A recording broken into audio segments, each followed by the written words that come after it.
This was my first time getting my new Motif medical pump bag ready for work, and honestly, I was super excited.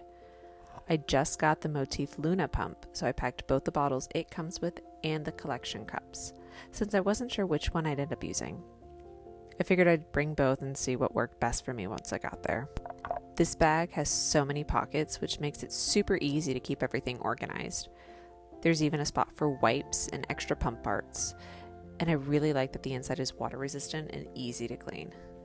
And I made sure to bring some of my Motif medical milk storage bags so I could transfer milk and store it in the fridge at work. My commute's short, thankfully, so I don't really need to use the cooler pocket yet, but I love knowing it's there if I ever do. Plus, it's super cute and doesn't look like a pump bag at all.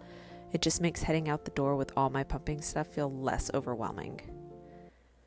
I ended up using the collection cups, and they made pumping at work so much easier. They're so comfier than regular bottles, and this whole setup with my Motif medical bag and the Luna has made such a difference in my routine.